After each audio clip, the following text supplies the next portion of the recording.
واعظ اور اس کا 5واں باب جو 20 آیات پر مشتمل ہے۔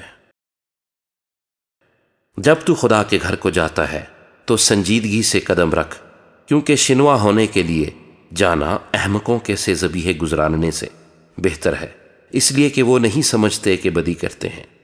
بولنے میں جلد بازی نہ کر، اور تیرا دل جلد بازی سے خدا کے حضور کچھ نہ کہے، کیونکہ خدا آسمان پر ہے اور تو زمین پر، اس لیے تیری باتیں مختصر ہوں، کیونکہ کام کی کثرت کے باعث سے خواب دیکھا جاتا ہے، اور احمق کی آواز باتوں کی کثرت ہوتی ہے۔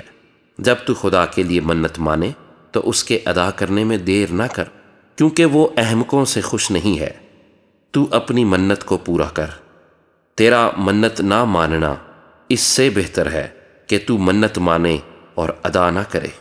تیرا منہ تیرے جسم کو گناہ گار نہ بنائے، اور فرشتے کے حضور مت کہہ کہ بھول چوک تھی۔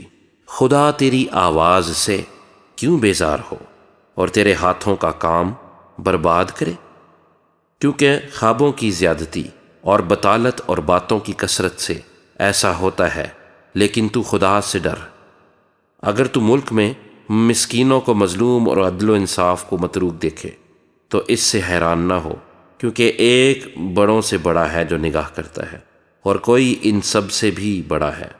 زمین کا حاصل سب کے لیے ہے، بلکہ کاشتکاری سے بادشاہ کا بھی کام نکلتا ہے۔ زردوست روپیہ سے آسودہ نہ ہوگا، اور دولت کا چاہنے والا اس کے بڑھنے سے سیر نہ ہوگا۔ یہ بھی بطلان ہے، جب مال کی فراوانی ہوتی ہے تو اس کے کھانے والے بھی بہت ہو جاتے ہیں، اور اس کے مالک کو سوائے اس کے کہ اسے اپنی آنکھوں سے دیکھے اور کیا فائدہ ہے۔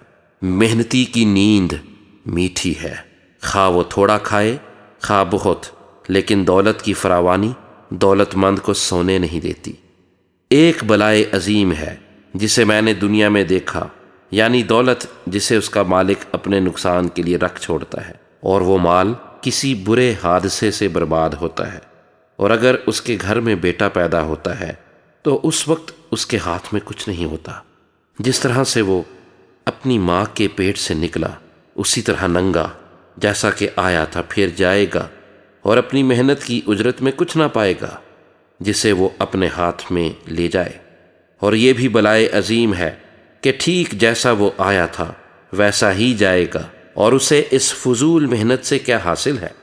وہ عمر بھر بے چینی میں کھاتا ہے، اور اس کی دکداری اور بیزاری اور خفگی کی انتہا نہیں۔ لو، میں نے دیکھا کہ یہ خوب ہے، بلکہ خوشنما ہے کہ آدمی کھائے اور پیے اور اپنی ساری محنت سے جو وہ دنیا میں کرتا ہے، اپنی تمام عمر جو خدا نے اسے بخشی ہے راحت اٹھائے، کیونکہ اس کا بکھرا یہی ہے۔